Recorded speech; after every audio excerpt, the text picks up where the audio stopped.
What's going on, guys? Evil Dragon here, and today we're going to be talking about Dead by Daylight perks, and this kind of came about... I shouldn't have this killer on the screen. Sure, works. This kind of came about when Minskull made a recent video about entitled survivors, and that really hit me hard. Reading that, looking at it, I'm like, hey, I've had that experience happen so many times. We just had it, as the time I'm recording this, last night when I was streaming, and we played a Billy match in the new Trickster map, whatever the map's called, I don't know the name, the background here. And we played a Trickster match, and we played Hillbilly.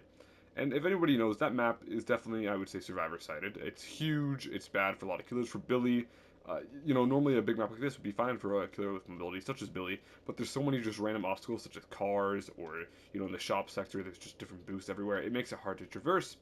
So a very tough map, and we got 10 hooks, 2 kills, so, a draw, I would say. And I messaged one of the survivors, the only survivor on PlayStation after. I said, GG's well played, tough map for Billy. That's all I said. And they then repeated to say, and I'll put the screenshot up here, tough map if you're bad. Okay, wow, random, sure, they kept talking and talking, and I just kind of ignored it. But, wow, okay, just go ahead, be rude. That's what Minskull is getting at. Entitled survivors will talk in chat afterwards, say, killer is the power role, blah, blah, blah, you're bad if you don't win. That's the whole point he made. He showed several examples of survivors giving up because they just want the win handed to them. And I wanted to go and take that and run with it, but not in the form of entitlement, having videos to show, but more so in the fact of that I have several different opinions regarding perks. And Minskull, I don't think he talked about this heavily in this video on entitlement. He talks about strong perks, powerful perks. The survivors don't know how to use properly, and that's why they deem them bad. Look at, Shoulder the Burden, one of the best perks on the survivor side if they know how to use it, and most people don't, which is why they throw it off and consider it a bad perk when it is very, very good, and I've had it used against me, and I've seen its strong capabilities. If you want a quick example of it being used in comparison to a killer perk, killer has Grim Embrace. They go ahead and hook a third survivor, so they've hooked 3 survivors, and so, they just have to find the last one to hook them. They down that survivor, and someone's still on the hook here. And as they go to hook them, Grim Embrace is about to pop. Shoulder the Burden pops, taking that hook state away. They now have 2, but now your Grim Embrace doesn't pop, and, maybe a gen gets done because of the survivor, the 4th survivor that was on a gen. Something like that. Again, very niche scenario, sure, but that's just an example of it countering a perk for the killer side. But yeah, I wanted to just look at the perks here today. Killer perks, survivor perks, and just show the weakness of killer perks. And I don't think there's any better example than the pain res and fast track example that I'm going to give here. And I'll go on to more examples, but thankfully they've really showed the description and shortened that, so that's nice. But upon the start of the trial, you have your pain res hooks, 4 hooks, whatever. You have to, per survivor you hook, so 4 times, 20% of the gen is instantly gone. And the survivors scream, but you don't know where that scream happened. But whatever. Maybe if you're nearby, you hear them scream, so you know where they are. Whatever the case, that's 80% total if you're able to hook all survivors on the random hooks. That sometimes the spawns absolutely suck. They're all in one spot or they're all in the corners of the map, and so you don't really get all 4. But regardless, pain res 20% 4 times, 80% total. But now, Fast Track will be getting nerfed next week, but let's look at Fast Track currently. Let's switch on over to the Survivor side. Here we have Fast Track. Whenever a Survivor is hooked, you earn up to 3 tokens, up to 9. And whenever you hit a great basic skill check, you spend all the tokens, and for each token the generator gains 2% permanent progress. Meaning not like, it's not just like it just gains progress on the gray bar, it just means it cuts the progress away. Think of a brand new part. But you get 3 tokens, they're all worth 2%, so that's 6% for one survivor per hook. But now let's say you have a team, and they just happen to run it, because this has happened a lot where I've just had teams, they're not Swift, they're not playing like a Swift, and maybe they are Swift, who knows, but they're all running it, or at least 2 to 3 people are running Fast Track. But now let's say we have a Swift, someone who knows how to use it, or maybe they're just having fun, they're clowning, their other 3 perks are jokes, they got Gnome either, and they got, or Boil Over, but they all run Fast Track to maybe still have that chance of winning. Now when you hook someone, they don't get the Fast Track perk, the other 3 do. So that's, they all get their 3 tokens, so that's 6% total. Equaling up to, 6 plus 6 plus 6, 18% for one hook. Now let's say you hook and you get the pain res, that's 20%, non-permanent progress, obviously, because then how the gen get done. And so now you have 18% permanent progress that you can just take away on all on one gen, or you can do 12% on one gen, or you can do 6, 6, 6 on different gens, But regardless, it adds up to 18% permanent progress removed for one hook, compared to, again, one hook of pain res. I would argue that's much stronger for the survivors, because yeah, it's 2% less progress, but it's permanently gone. It's permanently removed. That's crazy. That's bonkers. That's wild. But now, okay, your next survivor, you damage them, down them, and you get a pain res. So that's the 20%. They all get another 18%. And then 20%, 18%, 20%, 18%. So now you've hooked all of them once, and that's 18% times 4. So again, it's a total of 8% less than what you have. So, you did 80% damage progress. They've got 72% permanently removed. But now you hook another survivor. They all get 18% again. You hook all survivor each, one more time, that total of 4. So now they get that 18% removed 8 times total. But then one more time you hook someone, you get a kill, it all affects the same 3 survivors again, so one more 18. So 9 times you get 18% progress permanently removed. If you want that in total numbers, that's 162% over a generator and a half permanently removed from the game once you finally kill someone if you're hooking them all equally. It's different if you just tunnel, but if you're trying to play, by the survivor's rulebook, hook them all equally, one after the other after the other, maybe you're trying to use your Grim Embrace. Again, that's 9 hooks that they get. Again, by the time the first survivor's dead, they have over a generator and a half, almost a generator and 2/3 just removed from the trial. Then let's say you hook someone else, and by this point they might not win. Maybe they have 1 gen left and they'll win. But by this point you hook that other survivor, so now it's 12%. That adds up to 175%, or a generator and 3/4 removed by the end. By the time 2 survivors are killed, 10 hooks. And but one more kill, then you get to 180, but they don't get 2 full generators. But still, over again at max, again if you get that 9 hooks or even the 8 hooks, around a generator and a half removed is crazy. That's bonkers. Like, what? And that's compared to only 4 pain reses. That's my point. Survivor perks, when you put them in this regard, when they're a team, that's why they're getting nerfed with the new update. Where, say you run Boon Circle Healing to do 100% healing, and then you run Botany Knowledge being smaller, it's only 25% instead of 50% when it's, combined and it's whatever. But that's where you look at that, and that also applies to, killer perks as well. Let's take a look really quickly here. Let's look at some good heal perks. We'll make it, you unhook someone 100%. Just like that. And then let's throw on the one Arella Rose perk here, which is do no harm. Alright, let's throw this one on. So now, for each state they have, you heal 50% faster. So let's say someone's on their second state, you just unhook them, you heal 200% faster currently, right now. It'll go down to 150%, which is still really, really good. That's still a very fast heal. That's like under 10 seconds. But now let's move over to the generator side. Mind you, that's 2 perks on 1 survivor, and they can still have their windows, they can still have their dead hard, they can still have their whatever, for chase. Right? But now let's move over to the killer side. Maybe for generators, you don't want to run these, percentage-based perks, because they're, again, 80% really isn't that much for pain res, and that's considered the best perk. Or Surge's 8% is minuscule when it's just an area, and maybe the gen you want, whatever. So maybe you just want to run kicking build, you want to make sure that gen progress stays low. So you run the total of Call of Brine, and your other one you run is Overcharge, right? So now, total, this equals up to 50% or 150%, because base is 100%, which is, by the way, means generators regress at 20 or 0.25 charges a second. For comparison, it would take 6 minutes for generator to regress normally from 100%. Obviously 99% would be the whatever. But let's just use 100%. It's a nice easy number. Take 6 full minutes for a generator to revert back to 0%. And that's just kicking it normally. Obviously 5% is instantly removed, so take off a couple seconds. Regardless, let's just use 6 minutes. We don't have that bonus. Okay? We're using nice, easy numbers here. Now you throw on Call of Brine. Makes it 150% progress. Right? But let's say you have Call of Brine times 2, so 100% progress, which is, it used to be 200% by the way. But now let's just say it was 100% progress. Now it goes from 6 minutes, we just cut that in half, to 3 minutes.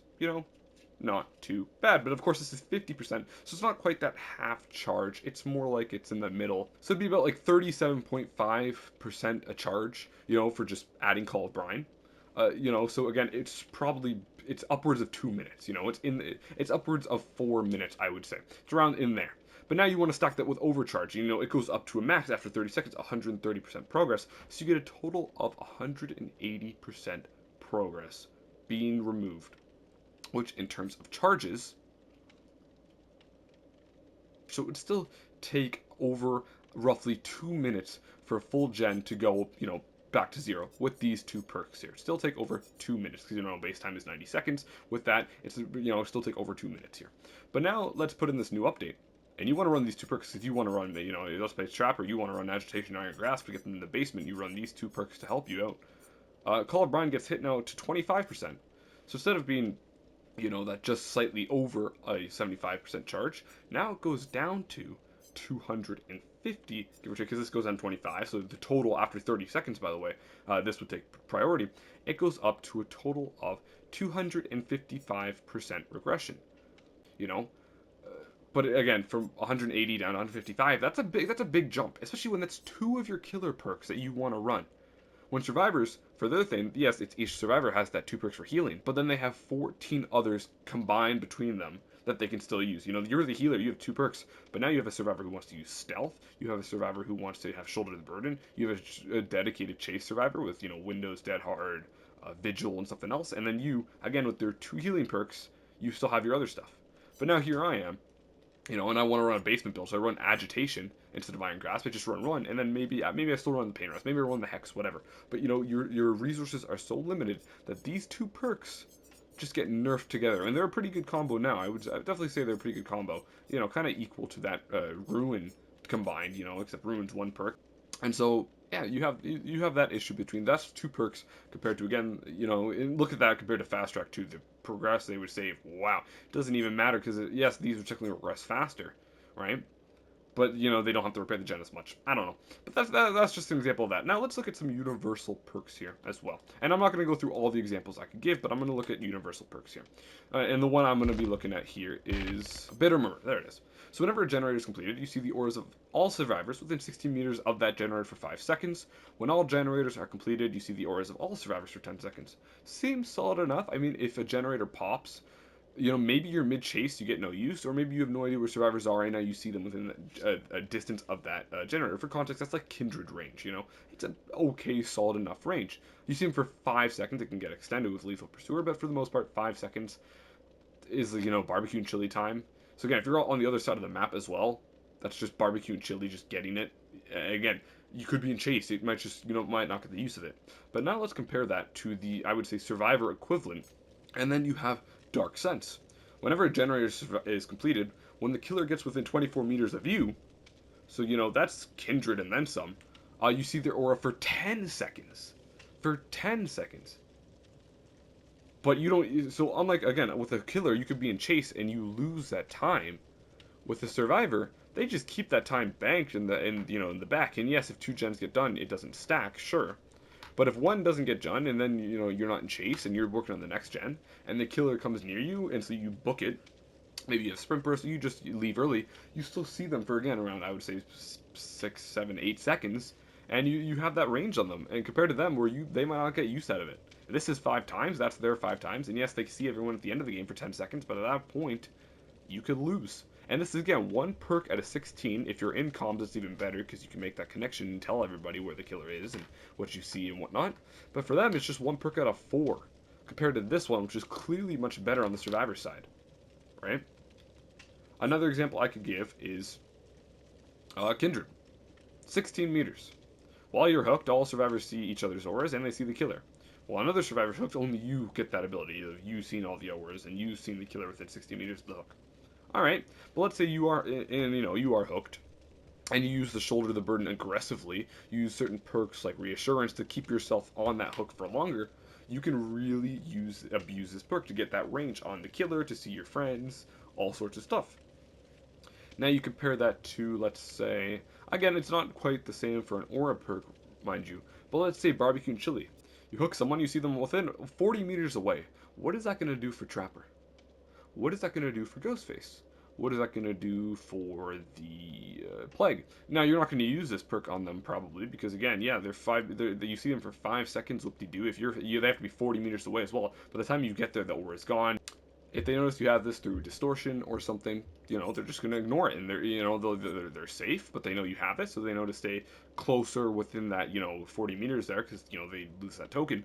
But again, they still have to be 40 meters away. That's outside your terror radius. For the most part, if you see them and you're using this, yeah, you might go for them if you're a really strong killer and you're very confident in Billy or Blight or Nurse or Singularity or something like that.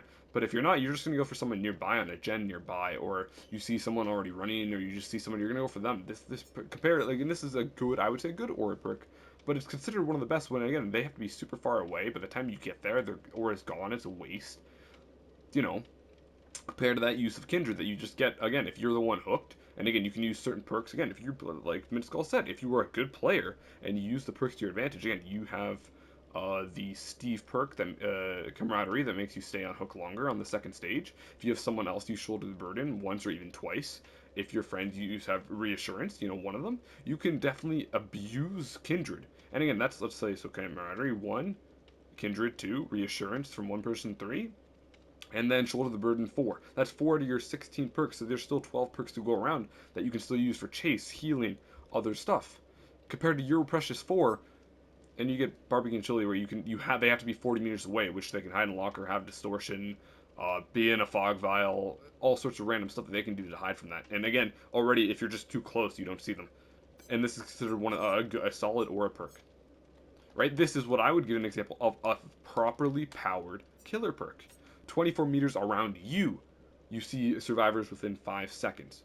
So if you're Billy and you kick a gen and then you gun it to the other side of the map, you're going to be seeing people left, right, and center around you. Or even heck, if you're just Trapper, you kick a gen, anyone around that gen you're not going to notice, so you start making progress, and just as the perk goes out, you see someone hiding nearby because you finally got in that range. Whatever the case, this is what I would give an example of a solidly good perk for killer and a good aura perk that you can use and is properly powered. Compared to, again, pain res compared to 4 or whatever, or Surge, which is just 8%. That's overcharged, but you get what I'm saying. Killer perks in general are super weak. I've made that, compared to, again, killer perks. So we'll go one more example here, and we'll look at exhaustion as a whole thing. Now, Vigil and Ghost Notes, or even Vigil by itself, is already blown out of the water, but let's look at just simple, considered good exhaustion perks on killer here. But let's look at genetic limits. Whenever a survivor takes damage, they get exhausted for 8 seconds. The only perk that outright counters is Dead Hard, because you have something like Dramaturgy you have to be healthy to use. When you're in chase, usually, if you have Sprint Burst, it's either 99 or you just use it right away and boom. Or you have Life and Balance, which you can use while healthy, you can use while injured. So yes, if you don't use it while you're healthy, you lose that ability once you take a hit. But if you do, then you got your exhaustion perk use out of it in a chase. So the only one this outright counters is Dead Hard. Because again, all of the other exhaustion perks, Smash Hit, Head On, Sprint Burst, whatever, you can use while healthy. And again, you're even forced to if you're using Dramaturgy, which again is for 5 seconds you get blindness exhaustion when survivors are repairing a generator. But now you let go of that generator because the terror radius is nearby, you see the killer coming towards you, and you pre-walk it, right? By the time they get to you, because you see them super far away, you have that 5 seconds is gone. 5 seconds, honestly, is too slow of a duration. Yes, it affects everyone, but that 5 seconds is gone. You just walk away. Maybe you have a build or surrounding that, or even you sprint away. So now you make a little bit of distance, and that generator is even 50%, so maybe the killer wants to kick it and then catch up to you. So because you made some distance by just jogging a little bit, then you walk and you get it back. Or, you look for an escape route, you notice there's a pallet nearby, so you run towards that as the killer comes to you, you drop it, they have to break it, which is a couple seconds, you walk away, you get your sprint burst there. Or you get your ability to use Dead Hard or something. These are considered the good exhaustion perks, but the time, again, for 5 seconds is really short compared to what you get out of a survivor and the benefit that they can use when, again, they just have to walk for 5 seconds total. They have to crouch or hide from you for 5 seconds in a nearby area from that generator. Maybe they go right back on the generator after because you didn't even find them, But they have that ability, so again, if you find them, they hide in a locker nearby, and maybe you saw them because you have nowhere to hide, and you kick that gen, and you see them just entering the locker, but they walked all the way over, so by the time you get there, boom, you get hit by that head-on, because the head-on charges up, you just can't use it. So, and that's just, these are, again, Mindbreaker, Genetic Limits, these are considered some of the best exhaustion perks, but they only counter a few perks. Now let's look at one of the, this is the final example I use, when it's a super powerful survivor perk that people don't know how to use properly. But we have MFT. While injured, whenever you finish healing another survivor, you gain endurance for 10 seconds. That's not the part I want to look at. But so you could just unhook someone, and maybe you heal under hook, which you shouldn't be doing. Minskull made a point of mentioning that, but you heal under the hook, and there you go. Your endurance, you can take a hit for 10 seconds. You just take a hit after maybe this person's dead on hook. They just want to get tunneled, and you take that hit, and it's like, wow, this person has endurance. Or endgame, someone's slugging and you have a healing perk, or even they just let someone recover too much and you run up to them, you heal them, then you get a hit, and they both take a run away. But the bigger part that you can abuse is the 3% haste. You get unhooked. You have base 15 seconds, which is already crazy long for that endurance. You take a hit for someone, boom, you're 3% faster. You use it with dead hard, and you time it right. You be that good player. You abuse this, damn, you're 3% faster. We all know how, like, when it was just being injured for a mate for this, it got nerfed to being deep wound because of how strong it was. So now again, like you said, you want the win to be handed to you. You got injured, you just got given 3% haste. But now again, you just have to use your brain a little bit. Use your dead hard. Use off the record. You be aggressive with your your unhook endurance. And again, maybe if you're not the best player and you still want to get better and you use this perk, to get better and you lose a chase, you have your DS to help you out after anyways. Because yes, your endurance goes away. It doesn't mean your DS goes away. You didn't touch a gen to make your endurance go away. You didn't do whatever. You just went down, but you got hit twice. So now you use DS and you're on the run again. Maybe you mistimed your dead hard, but again, you make that point. So that's just 3 perks total, or you don't use dead hard. Again, you just use that base 15 seconds of borrowed time getting off hook. So now you just have DS and MFT. Again, only 2 perks instead of the 3 to force the activation from dead hard. So now you off hook, you take a hit. You have MFT. You do a little bit of chasing. Again, maybe you don't even have windows. You don't need it. You're just that good. But if you finally go down, and if you go down within that 60 seconds, you use DS and you're good. You're free. You're safe. This perk, and this is one person who has 1 perk. So there's 15 perks left. And this one, if you know how to use it, again, you can combine. You can use it by itself. Use it super aggressively, so you still have that 15 perks left. If you want to use it with a build to always constantly abuse it, you still have 14 perks left because you use dead hard. So here, this is my build, the build I always tend to use. I can unhook myself and then force the hit and have MFT, or I can unhook myself and go do a gen or be a little bit sneaky. And then because I don't get healed, but I have dead hard, the killer finally finds me. I use dead hard and I activate MFT. Or I'm in a chase and I've used, I'm in a chase and I've used my dead hard. I'm using MFT. I finally go down and my adrenaline pops and I get healed instantly to the injured state. Or I'm in chase getting ready for my dead hard thing and my adrenaline pops and I go. Yes, it's a very selfish build, but the deliverance forces you to obviously unhook someone first. Not the biggest deal. I usually typically run a medkit so that but I don't use it for myself. I use it to heal other people faster. That's why I don't typically use, because obviously these are all the same for healing yourself, grazed, whatever. But that's why you see my blue count is so much lower, because I typically use a better medkit because it heals survivors faster. And this gives me that kind of like a 5th perk to just heal people faster. I put some add-ons on, heal them faster. But my whole point, and Minskill's point, was survivors are entitled.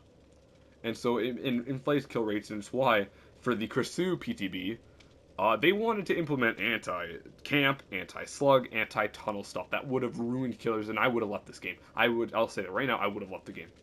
When you have me playing the new Trickster map, when both 50, with total, it's a 50% chance, so it's a coin flip. Both God 100% pallets spawn.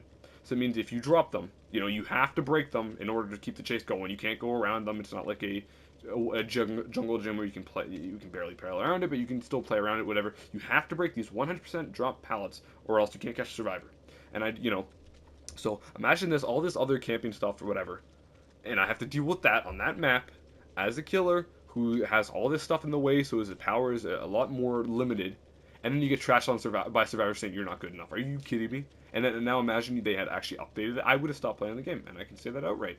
And now you have all these perks. Fast track obviously got buffed, and now they realize it's too much, it's getting nerfed. And certain stuff is getting nerfed too with this new perk combining update. But then it's also affecting killer for like gen percent speed, or gen anti-heal, or gen slowdown, survivor anti-heal, or it's affecting killer speed. So clown gets outright hit because you can't just use batteries with your clown bottles. That just nerfs that. So all this stuff is coming, and it's nerfing killers while nerfing survivors. But I would say again, it's more impacting killers more because they only have 4 perks. They only get the survivors get all sorts of items that do all sorts of things and 2 add-ons. We get 2 add-ons for your power, and then you get 4 perks, so they get more. And again, total 16 perks. But when you have, again, you want to use Sloppy Butcher, or you want to use to make healing super slow. So maybe I'm always injured the whole game because of Sloppy for whatever reason. Let me just put on 2 perks that forced you to, again, I just take a hit, and then I'm super fast. And then I can still run my adrenaline to just heal and get a speed boost later if the speed chase lasts that long. I can still run my windows to run you around with the 3%. I can run a heal when you finally down me because maybe I got picked up from We're Gonna Live Forever. I get deliverance. All this super broken stuff compared to the killers. Bitter Murmur compared to Dark Sense, and you can clearly see that one's again very similar perk, but one's much better than the other. And again, that's on the side that has 16 perks compared to 4. Pain Res, which is 1 perk and only a total of 80% progress, compared to or 20% per use compared to the 18% of permanently removed progress that Fast Track gave. All this stuff is super annoying. I wanted to talk about this right before the update came out because, this is going to come out, and of course there's more Survivor players, so I think they're going to cry about it more, and they're going to get hit more heavily because, I can't run my super healing build where I run a purple medkit, and I run, a purple medkit with the fastest healing, so I'm healing at, 15, I don't have it, but I'm healing at 25% faster, but unless I want to heal other my survivors, so I'm healing 75% faster, and then stack it, I want to heal, I want to unhook people, so now I'm healing at another 100% faster, and, I want my botany, so I'm healing another 150%, and then I set up a boon, so I'm healing 250%, stack on the 75, it's going to take a hit, and people are going to cry about it. And that's one survivor too, and you still have all the other survivors. One's the looper, one's the gen person, and one's this. So just because you're the healer, you can still heal. It'll still take like 5 seconds to heal with all this combined anyways. I don't know. It's a little bit goofy. But yeah, that's what I want to talk about today. Dead by Daylight perks. Killer perks are too weak. Survivor perks are way too strong once you actually realize and, look past your entitlement and actually get good at the game. You can see how that is. I wanted to just kind of stack onto what Minskull said. But yeah, hope you guys did enjoy nonetheless. Maybe leave a like, maybe leave a nice comment down below, maybe hit that subscribe button, retain that little bell, and I'll see you all next time for some more Dead by Daylight. Bye, everybody.